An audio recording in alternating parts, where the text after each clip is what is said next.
Commander had trained warriors for 300 years.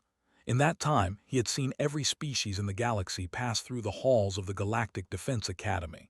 He had taught the way of war to officers who would command fleets spanning star systems. The way was simple, elegant, and perfect. Calculate the odds, strike when victory is certain, accept surrender when defeat is inevitable. For 10,000 years, this doctrine had brought peace and order to the galaxy. Then the humans arrived, and everything new became questionable. The first human cadets entered the academy 6 months ago. They were small creatures, built from a death world where nearly everything tried to kill them. They had no natural weapons, no armored skin, no enhanced senses. By every measure, they should not have survived their own planet, let alone reached the stars. Yet here they were, sitting in his classroom alongside species that had evolved for warfare. Watched the new human cadets carefully during their first simulation exercise. The scenario was a standard fleet engagement, one that Doctrine could solve in 3 moves. Wait for the enemy to overextend, concentrate fire on their command ship, accept their surrender when their leadership fell. Simple, efficient, minimal casualties on both sides. The human cadets did none of this. Cadet Sarah, their appointed leader, ordered an immediate attack. Her small fleet charged directly at the larger enemy force, watched in disbelief as human ships scattered in random patterns, ignoring proper formation. They targeted weapons systems instead of command ships. They kept fighting even when their casualties reached 30%, then 40%, then 50%. By standards, they should have surrendered at 20% losses. The simulation ended with the human fleet destroyed. Total tactical failure. Cadet said, his translator rendering his clicks and whistles into human language. Please explain your strategy. Sarah stood, looking tired but not defeated. We couldn't win a straight fight, sir, so we tried to do as much damage as possible before we lost, took out their weapons, made them pay for every ship. But you lost, said. All your forces were destroyed. Yes, sir, but in a real war there would be more battles after this one. The enemy lost their weapons systems. They'd need repairs. That buys time for reinforcements or evacuation or a counterattack. She paused. We lost the battle, but maybe not the campaign. Stared at her. The concept of losing intentionally as part of a larger strategy was alien to him. The way avoided losses entirely. Why fight battles you couldn't win? Why sacrifice forces that could be preserved for better opportunities? Over the next weeks, the pattern repeated. Human cadets lost nearly every simulation. They charged when they should retreat. They fought impossible battles. They refused to surrender even when defeat was mathematically certain. The other instructors began to mock them. They had a phrase for it. Human tactics, said with the same tone one might say tactical suicide. But notice something strange in the data. In simulations rated unwinnable, where victory had a statistical probability of less than 5%, humans somehow succeeded 34% of the time. They did this by ignoring everything they were taught. They broke formations, wasted resources, and fought battles that made no sense. Yet they won scenarios that no other species could solve. One evening called Sarah to his office. The young human sat across from him, her face curious but respectful. Cadet, I have studied your performance, he began. You fail most of your simulations, yet in impossible scenarios you succeed more than any cadet I have ever taught. How? Sarah considered the question. Permission to speak freely, sir. Granted. Commander, has anyone here ever actually lost a war? The question hit like a physical blow. He sat in silence for a long moment. Explain what you mean. I've been studying galactic history, Sarah said. Wars here don't end with one side destroyed. They end when computers predict who will win and the losing side surrenders. Victory is mathematical, logical. But sir, on Earth we've fought wars where logic said we should lose. We kept fighting anyway. Sometimes we actually won. That is irrational, said. Yes, sir, completely irrational, Sarah leaned forward. "But humans are really good at being irrational. We have this saying, it's not over until it's over. We don't stop fighting just because the math is bad." Felt something cold move through his body. For 300 years, he had taught that rational warfare was superior. That calculated strategy always defeated chaos. But now this human was suggesting something terrifying. What if rational opponents could be defeated by irrational ones? What if predictability was a weakness? "Tell me about Earth's wars," he said quietly. Sarah's eyes lit up. She began to talk and listen with growing horror. She told him about Thermopylae, where 300 soldiers held a pass against hundreds of thousands, fighting to the death when surrender would have saved them. She described Stalingrad, where 2 armies fought over a single city for months, the casualties exceeding the entire population of some galactic worlds. She explained Dunkirk, where defeat was turned into strategic success through desperate evacuation under fire. Every story violated Doctrine. Every battle involved casualties that should have triggered immediate surrender. Yet in each case, the irrational decision to keep fighting had changed the outcome of entire wars. "These tactics killed millions of your people," said. "Yes, sir. War is terrible. But we learned that sometimes you have to be willing to lose everything to win. Sometimes you have to fight battles you know you'll lose, because losing the right way can still help you win the war." After Sarah left, sat alone in his office for hours. He accessed the human historical database, something he had never bothered to do before. Humans were new to the galaxy, barely worth studying, but now he needed to understand. What he found shook him to his core. Humans had been at war for their entire recorded history. They fought each other constantly. They developed weapons designed purely to kill other humans. They studied warfare the way other species studied art or music. They had strategies for fighting when outnumbered, when surrounded, when starving, when dying. They had a concept called fighting retreat that meant inflicting maximum damage while losing. They had last stands, where forces fought to complete annihilation rather than surrender. They had desperate charges, where small groups attacked larger forces with no hope of survival, just to inspire others or buy time. Most disturbing, they had something called acceptable losses. This meant deciding in advance how many of your people could die before a victory became not worth achieving. The number was never zero. Humans expected casualties. They planned for them. They considered death not as a failure of tactics but as a cost of war. Found one particular human concept that he read 3 times before understanding. Pyrrhic victory, winning a battle but losing so many forces that the victory was meaningless. Humans had a word for winning too efficiently, which implied they often won inefficiently. By standards, every human victory was Pyrrhic. He looked up another term, last man standing. It meant fighting until only one person remained alive. They had no equivalent concept. Who would fight a battle where survival probability reached 0? Humans would. Made a decision that night. He filed a formal report to the Galactic Defense Council. The report had a simple thesis. Human tactical doctrine represented either the greatest innovation in military strategy in 10,000 years or the most dangerous mental disorder ever encountered. Either way, it needed to be studied. The next morning, he approached Sarah before class. "Cadet, I am reassigning you. You will no longer attend standard tactical courses. Instead, you will teach." Sarah blinked.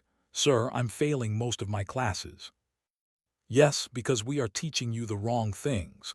Or perhaps you are teaching us the wrong things by failing." Handed her a data pad. "I want you to input every major battle from Earth's history into our simulation system. Every battle where humans won against superior odds. Every last stand. Every desperate charge. Every irrational victory." "Commander, some of those battles we lost." "I know. Input those as well. Especially those. I want to understand how your species fights. I want to know why you charge when you should retreat, why you fight when you should surrender, Why you keep going when mathematics says you cannot win? He looked at her with his large, dark eyes. I want to know if the galaxy has been fighting wars incorrectly for 10,000 years. Sarah took the data pad with shaking hands. Sir, if we've been doing it wrong, what does that mean? Turned to watch other cadets entering the classroom. Hundreds of species who had never known true defeat. They fought clean wars with predictable outcomes. They surrendered when logic demanded it. They valued survival over victory. It means, he said quietly, that the galaxy has been very fortunate that it never faced an enemy who refused to lose. Until now, every species has been rational. But rationality only works when both sides are rational.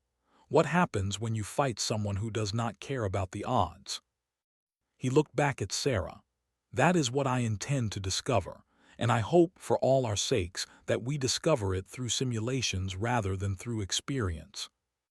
Sarah nodded and headed to her station. Watched her go, feeling a strange mixture of excitement and dread. He had spent 300 years teaching the perfect way to fight. Now he was beginning to suspect that perfection might be a fatal flaw.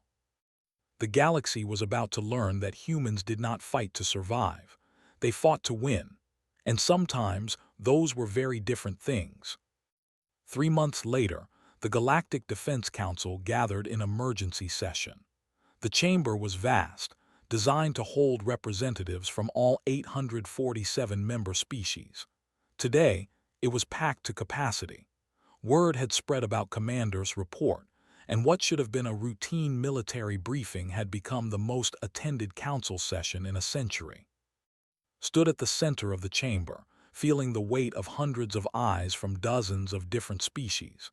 His reputation had been built on 3 centuries of perfect tactical instruction.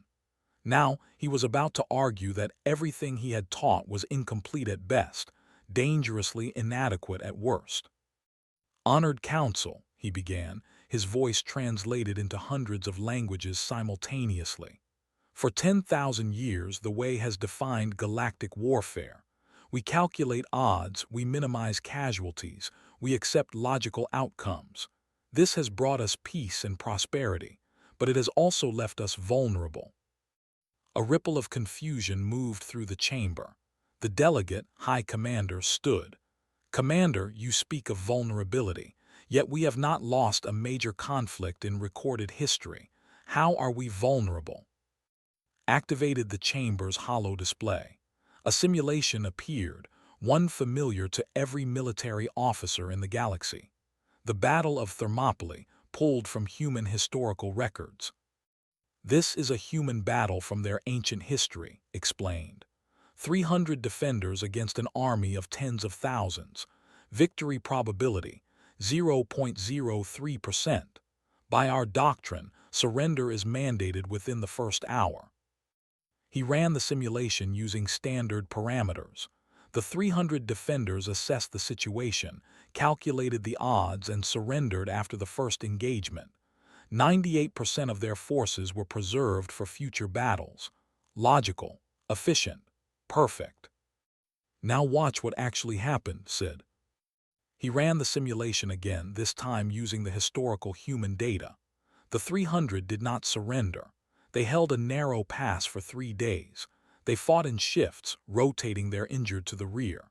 They used terrain, weather, and pure stubborn refusal to compensate for impossible odds. They killed thousands of enemy soldiers. They all died, every single one. The council watched in silence. They lost, said finally. This proves our doctrine is superior. They sacrificed 300 warriors for nothing. Not nothing, replied. He advanced the simulation timeline. The 3-day delay allowed human allied forces to evacuate cities, prepare defenses, and mobilize armies. The invading army lost enough soldiers that their subsequent campaigns were weakened. The 300 lost their battle, but their side eventually won the war. The simulation AI classifies this as irrational tactical failure with strategic success. An anomaly, another delegate said. Perhaps, agreed, he loaded another simulation. This is Dunkirk. Then another, Stalingrad, another, Drift, the reservoir, the Battle of Guadalcanal. He loaded them one after another, dozens of human battles. In each case, humans achieved outcomes by doing the mathematically incorrect thing. They fought when they should retreat. They held positions with insufficient forces. They launched attacks with inadequate supplies, and somehow these decisions changed the trajectory of entire wars. He paused, letting the images hang in the air. I have spent 3 months studying human military history. They have been at war continuously for their entire recorded civilization. They have refined the art of warfare to a degree we cannot comprehend. And their fundamental insight is this: mathematics alone cannot predict war. Will matters. Determination matters. The refusal to accept defeat matters.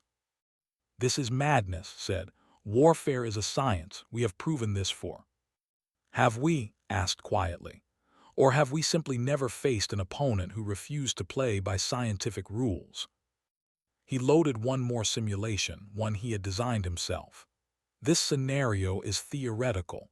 An enemy fleet appears that does not negotiate. It does not accept surrender. It does not calculate odds. It simply attacks until either it is destroyed or you are. How would Doctrine respond? He ran the simulation. The fleet engaged, suffered casualties, retreated to regroup. The enemy pursued. The fleet sent surrender signals.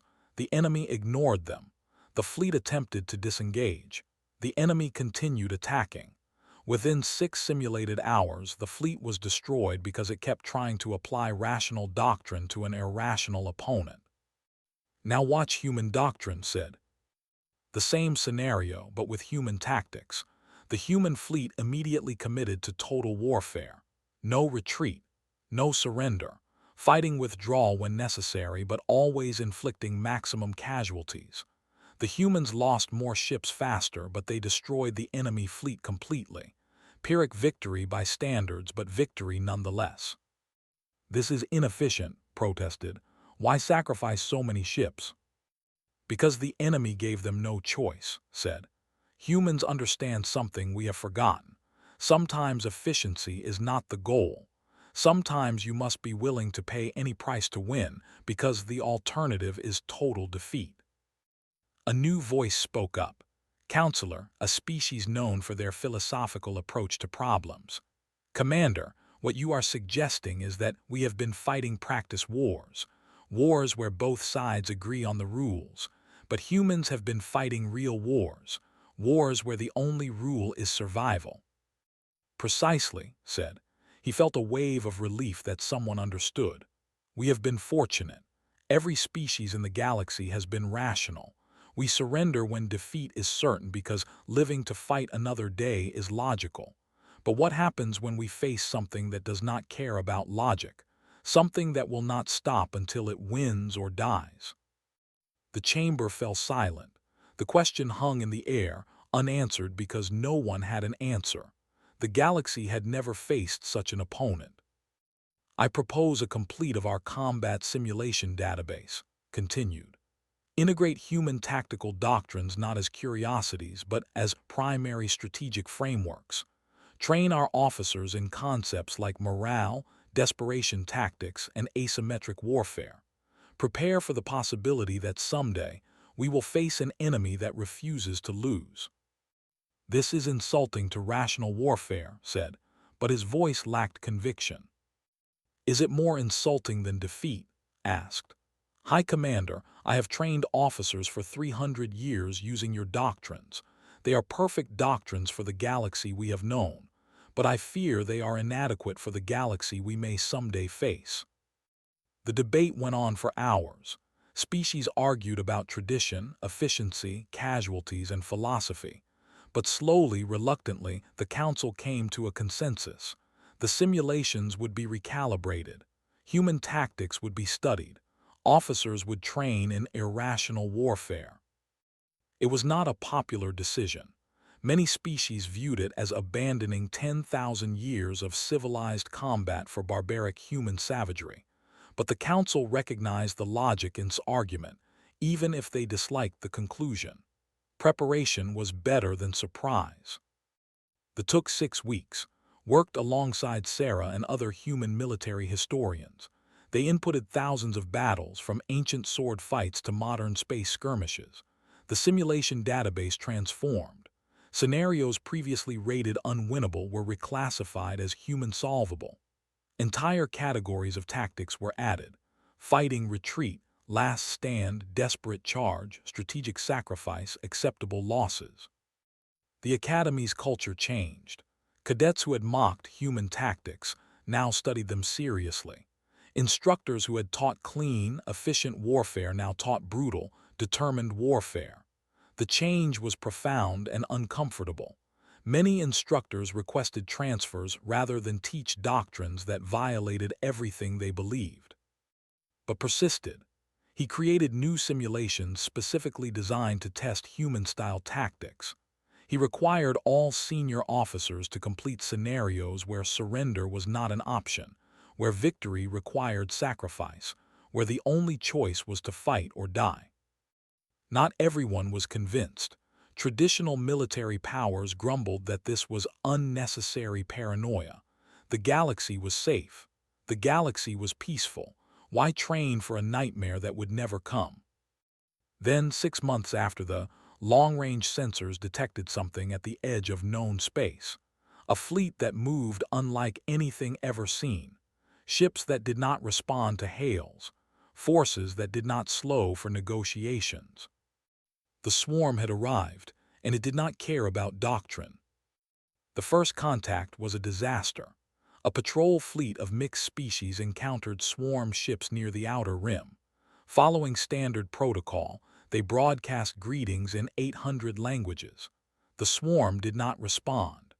The patrol fleet sent mathematical proofs of their peaceful intent, a universal language of ratios and prime numbers that every species understood. The swarm opened fire. The patrol fleet retreated to regroup, standard procedure for unexpected hostility. The swarm pursued. The patrol fleet broadcast surrender signals. The swarm ignored them. The patrol fleet attempted to disengage. The swarm would not let them.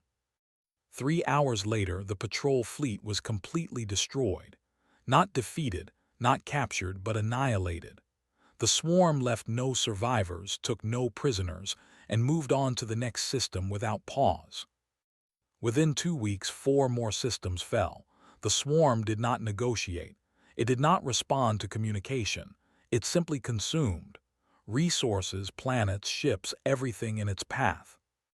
The Galactic Defense Fleet mobilized, but commanders discovered a terrifying truth. Every battle plan they had prepared for 10,000 years was useless. The swarm did not surrender. It did not calculate odds. It did not retreat to regroup. It just kept coming. Commanders tried traditional tactics, concentrate fire on command ships, but the swarm had no clear command structure. Wait for the enemy to overextend. But the swarm did not overextend. It simply pushed forward everywhere at once. Accept surrender when victory is certain. But the swarm never offered surrender. Fleet after fleet engaged the swarm using doctrine. Fleet after fleet was destroyed. In 6 weeks, 17 systems fell. The death toll exceeded every war in galactic history combined. Panic spread through the council. Some delegates called for appeasement. Others suggested fleeing to unexplored space. A few spoke of surrender, then realized the swarm did not accept surrender. Watched the reports with growing horror. His worst fear had manifested. The galaxy faced an enemy that did not play by rational rules, and no one knew how to fight it. Except humans. He found Sarah in the Academy's simulation chamber. She was running scenarios, testing tactics against swarm battle data. Every simulation ended in defeat, but she kept trying, adjusting, learning. "Cadet," he said, "the council is meeting in 1 hour. They need options. They need hope. They need someone who knows how to fight an enemy that refuses to lose." Sarah looked at him with tired eyes. "Sir, I'm still a cadet. I've been in space for less than a year." "You are human," said. "Your species has been preparing for this fight since you first picked up weapons. You understand something the rest of us do not. That sometimes winning means being willing to lose everything. That's not a philosophy, sir. That's desperation. Then perhaps desperation is what we need. Placed a hand on her shoulder, a gesture of respect in culture. The Council is ready to give humans command authority. We need you to show us how your species fights when everything is at stake. Sarah stood slowly. If I do this, people will die. Humans don't fight clean wars. Our tactics are brutal. Casualty rates will be horrible. If you do not do this, everyone will die, said simply. The swarm does not stop. It does not tire. It does not negotiate. We need someone who understands that kind of enemy. Sarah nodded once. Then we'd better recalibrate those simulations again, because if we're going to fight like humans, the galaxy needs to understand what that actually means. Admiral Sarah stood before the Galactic Defense Council 3 days later. The emergency promotion from cadet to admiral was unprecedented, but desperate times had shattered all precedent. Behind her, holographic displays showed the swarm's advance. 40 systems had fallen. Projections showed total galactic collapse within 8 months. Honored Council, Sarah began, and her voice carried the weight of every desperate battle her species had ever fought. I will not promise you clean victory. I will not promise minimal casualties.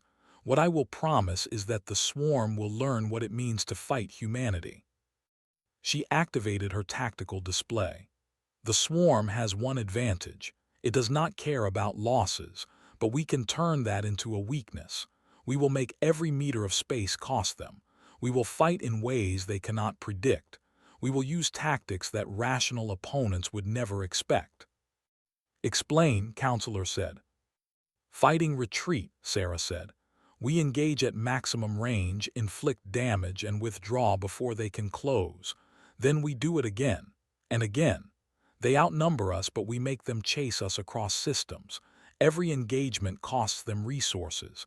Every battle costs them time. This is cowardice, a commander protested, to strike and flee like scavengers. No, Sarah said flatly, it's smart. Why fight fair when you're outnumbered? We preserve our forces while bleeding theirs. Human tactical principle, never give the enemy the battle they want to fight. She changed the display. Scorched earth. Any world we cannot hold, we deny to the swarm. We poison water sources they would consume. We collapse mines they would use for resources. We rig gas giants to destabilize. If they want our territory, they can have dead worlds. The Council reacted with shock. Deliberately destroying habitable worlds violated every principle of galactic civilization. But Sarah continued, her voice hard. The swarm consumes resources to grow. We cut off their supply. Yes, it is brutal. Yes, we lose the worlds anyway, but we lose them on our terms, not theirs. You speak of destroying our own territory, said, his voice quiet with horror. I speak of winning, Sarah replied. This is what war actually means. Not simulations where both sides follow rules. Not clean engagements with predictable outcomes. Real war where you do whatever it takes to survive. She met his eyes. The swarm taught us this. They do not care about rules, neither can we. The Council debated for hours, but the mathematics were clear. Traditional tactics had failed in every engagement. Human doctrine was brutal, wasteful, and psychologically devastating. It was also the only thing that had a chance of working. Sarah received command of the Third Fleet with one mandate: stop the swarm at the cluster. If the cluster fell, the core worlds would be exposed. If the core worlds fell, galactic civilization would collapse. The Third Fleet assembled with ships from 200 species. Sarah stood on her flagship's bridge, looking at officers who had never fought under human command. Many viewed her with suspicion, some with contempt, all of them with fear. I know what you think of human tactics, she said, broadcasting to all ships. You think we are reckless, you think we are barbaric. You are right on both counts. She paused. But we are also alive. We came from a death world where everything tried to kill us and we survived. Now the swarm thinks it can kill us like it killed everyone else. We are going to teach it otherwise. The first engagement came 3 days later. Swarm forces entered the outer system, a massive fleet of organic ships that moved with hive-mind coordination. Traditional doctrine called for defensive positions and prepared fortifications. Sarah ordered an immediate attack. Third Fleet ships charged forward, weapons blazing. They targeted propulsion systems, not command ships. They scattered in seemingly random patterns that confused the swarm's coordinated attacks. When casualties reached 20%, Sarah ordered a fighting retreat. The officers nearly. Retreat at 20% losses violated core doctrine, but Sarah was inflexible. We fight, we hurt them, we leave. Repeat until they are dead or we are. Those are the only options. The pattern continued for weeks. The Third Fleet would engage, inflict casualties, and withdraw. They used civilian evacuation routes as bait, leading swarm ships into ambushes. They rigged asteroids with explosives, turning mining fields into minefields. They abandoned forward positions but poisoned them first, leaving nothing the swarm could use. It was working. The swarm's advance slowed from systems per day to systems per week. But the cost was terrible. The Third Fleet lost ships in every engagement. Casualty rates exceeded 50%. Officers who had trained for clean, efficient warfare found themselves fighting brutal, grinding battles where victory meant simply surviving until the next engagement. Some commanders cracked under the pressure. A captain refused to abandon a colony world and was destroyed trying to defend it. A squadron broke formation during a retreat and was cut off and annihilated. Sarah relieved 3 commanders for refusing orders to withdraw when losses reached acceptable limits. They died because they would not retreat, said, visiting Sarah's flagship after one particularly brutal engagement. Is this what human warfare means? Retreat until you run out of space to retreat into. No, Sarah said tiredly. She looked older than her years, aged by decisions that killed thousands. This is buying time. Every day we hold them is another day for civilians to evacuate, for reinforcements to arrive, for the galaxy to prepare. We are not fighting to win these battles. We are fighting to win the war. She pulled up a tactical map.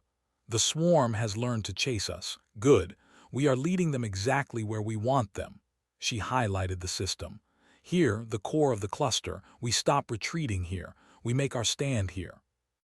You cannot hold, said, studying the numbers. The swarm outnumbers us 10-1. Even with human tactics, the mathematics do not support victory. I know, Sarah said quietly. We are going to lose, but we are going to lose in a way that wins the war. She spent the next week preparing defenses. Not to win, but to bleed the swarm as much as possible before the Third Fleet was destroyed. She established multiple defensive lines, each designed to fall back to the next, forcing the swarm to fight through layers of resistance.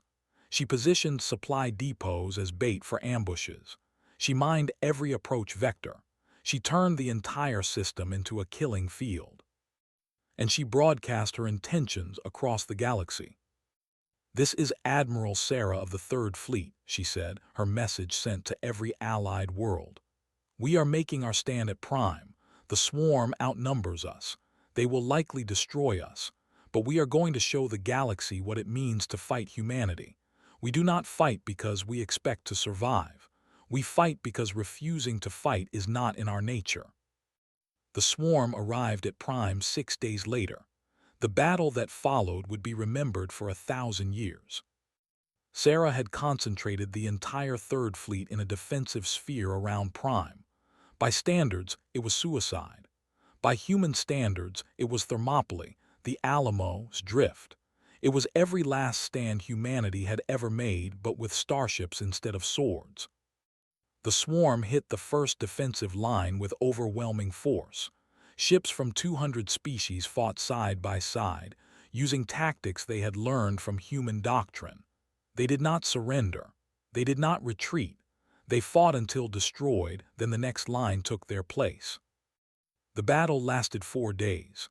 The Third Fleet was annihilated ship by ship, line by line. But they took 3 swarm hive ships with them, a casualty ratio that should have been impossible. More importantly, they broadcast every moment of the battle across the galaxy. Billions of beings across hundreds of worlds watched humans choose death over retreat. They watched ships fight until their last weapon failed, then ram swarm vessels in final acts of defiance. They watched Admiral on her flagship's bridge, giving orders even as her ship was torn apart around her. Her last transmission was simple. The Third Fleet has held for 4 days. That is 4 days you did not have before. Use them. The Battle of Prime ended with the Third Fleet completely destroyed.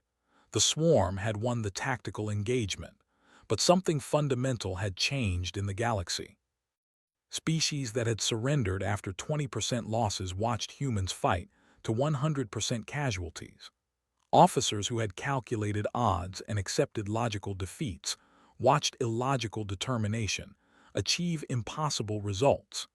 Civilizations that had valued survival above all else watched another species value victory more than life itself. The psychological impact was immeasurable. Within days, galactic forces began adopting true human tactics, not the watered-down versions from simulations. They stopped retreating when losses became statistically unfavorable. They started fighting battles they knew they would lose because losing the right way helped win the campaign. They learned that sometimes the mathematically incorrect decision was the strategically correct one.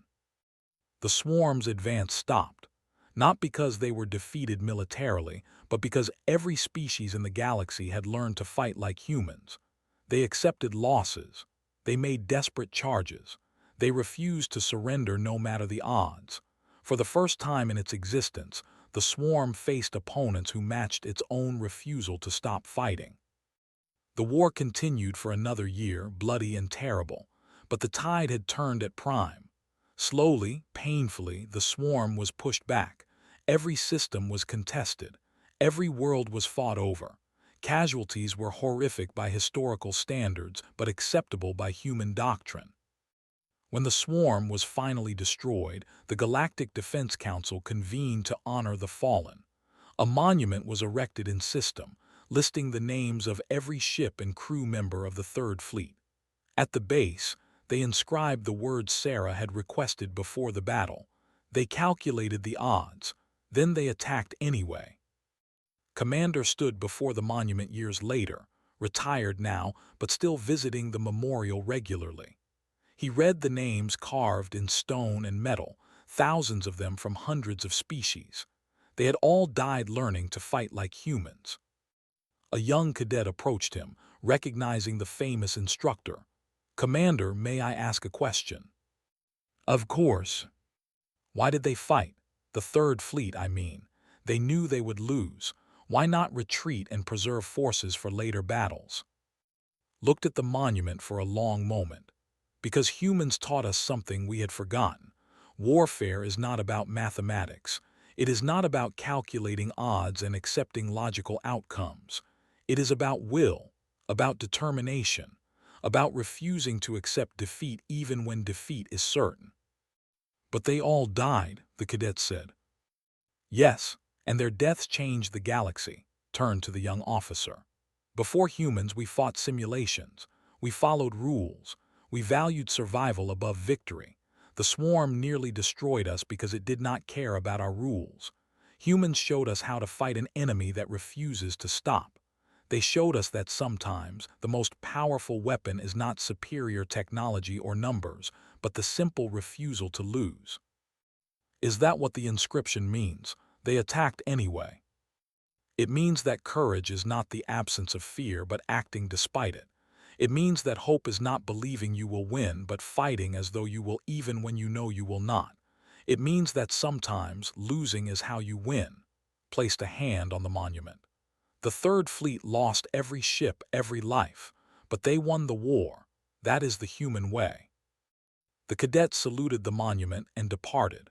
Remained, as he often did, reading names and remembering. The galaxy had changed because of Combat simulations were now built entirely on human tactical frameworks. The benchmark for effective warfare was no longer the species that won cleanly, but the species that won when victory should have been impossible. Sarah's name was first on the monument, her rank and title carved large. Admiral Sarah, Commander, 3rd Fleet, Human Coalition Forces. Below it, smaller but no less important, Teacher of the Galaxy's Greatest Lesson. Had taught warriors for 300 years before humans arrived. He had taught for another 100 after, but he knew that he had learned more from one human cadet than he had taught in 4 centuries. She had shown him that perfection was not the goal of warfare. Winning was, and sometimes winning required being willing to lose everything. In simulation chambers across the galaxy, new cadets studied the Battle of Prime. They learned human tactics not as barbaric anomalies, but as fundamental principles of warfare. They learned to fight not just to survive, but to win. They learned that sometimes the mathematically incorrect decision was the strategically correct one. They learned to calculate the odds and then attack anyway. The galaxy would never fight the same way again. And Commander, looking at the monument to humanity's greatest sacrifice, knew this was exactly how it should be.